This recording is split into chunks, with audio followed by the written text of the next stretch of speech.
ঢাকা কলেজের বিভিন্ন হলে ছাত্রলীগ নেতাদের কক্ষে অভিযান চালিয়ে বিপুল সংখ্যক দেশীয় অস্ত্র, রড, লাঠিসোঁটা ও মাদকদ্রব্য উদ্ধার করেছে সাধারণ শিক্ষার্থীরা। সকালে গণমাধ্যমকে সাথে নিয়ে বিভিন্ন রুমে অভিযান শুরু করে তারা। এ সময় ৮টি হলের সবকটিতে ছাত্রলীগের নেতাকর্মীদের কক্ষ থেকে মেলে দেশীয় এসব অস্ত্র। শিক্ষার্থীদের অভিযোগ, সারা শহরে চাঁদাবাজি এবং কোটা আন্দোলন দমনে এসব অস্ত্র ব্যবহার করে ছাত্রলীগ। শিক্ষকদের যোগসাজশে আগ্নেয়াস্ত্রগুলো সরিয়ে নেওয়ার অভিযোগও করেছে শিক্ষার্থীরা।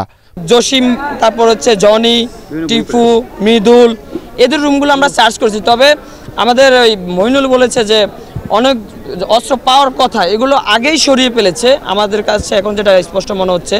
তবে আরও থাকতে পারে। এই যে দেশীয় অস্ত্রগুলো পাওয়া গেছে, এটা থেকে তো স্পষ্ট ঢাকা কলেজ ছাত্রলীগ ঢাকা শহরে তারা মেনটেন করতো, ঢাকা শহর সন্ত্রাসী কার্যক্রম চালাইতো। আমার নাম মোহাম্মদ রাকিব, আমি সেন্ট্রালের সহ সমন্বয়ক এবং ঢাকা কলেজের সমন্বয়ক।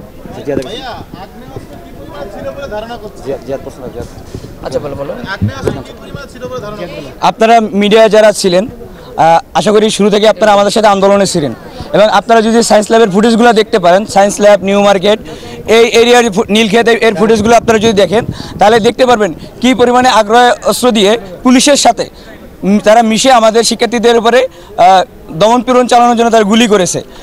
এবং আপনারা দেখবেন যে এই ছাত্রলীগের হাতি, ছাত্রলীগের এক কর্মী সবুজ, তারা তাদেরকে পিটিয়ে দিয়ে তারাই হত্যা করেছে।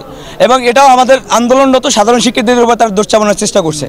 এবং এই আমরা অভিযান চালানোর পূর্বে আমরা দেশ দ্বিতীয়বার স্বাধীন হওয়ার পর আমরা যখন আসি, হলের প্রভোস্ট আমাদেরকে আশ্বস্ত করে যে তারা হলের নিরাপত্তার দায়িত্বে তারা থাকবে, হলের কোনো ক্ষয়ক্ষতি হবে না। কিন্তু আমরা তাদের এই আশ্বস্ততে আমরা বিশ্বাস করে আমরা এতদিন ছিলাম। আমরা আজকে যখন হল অভিযানে আসি, আমরা হলের প্রভোস্টদেরকে আমাদের সাথে নিয়েই আসি।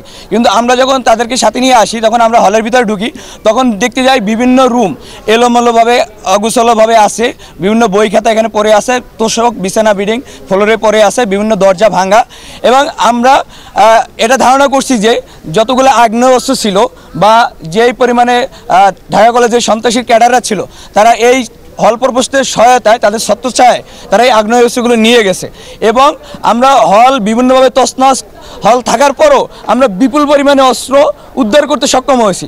আমরা যদি এই হলটা যদি আমরা সুশৃঙ্খলভাবে যদি পেতাম, যদি তছনছ না থাকতো, তাহলে আমাদের ধারণা যে এখানে যেই পরিমাণ অস্ত্র আছে এর কয়েক গুণ আমরা অস্ত্র এখানে উদ্ধার করতে পারতাম।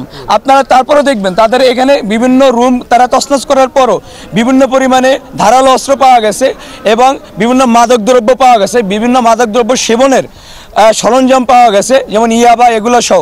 তাই আমরা ধারণা করছি যে এখানে অনেক আদুভাই, অর্থাৎ যাদের কোনো ছাত্রত্ব নাই, যাদের কারণে আমরা হলে সিট পাই নাই, আমরা নিয়মিত ছাত্ররা, এই আদুভাইরা এখানে সন্ত্রাসী আস্তানা গেড়ে তারা সন্ত্রাসী কর্মকাণ্ড চালিয়েছে, তারা মাদক সেবন করেছে, তারা মাদক ব্যবসার সাথে জড়িত ছিল এবং তারা মাদক পাচারের সাথে জড়িত ছিল। 250-টিরও বেশি ডিজাইন অপশন নিয়ে ওয়ালটন স্মার্ট ফ্রিজ, বোঝে আপনার প্রয়োজন।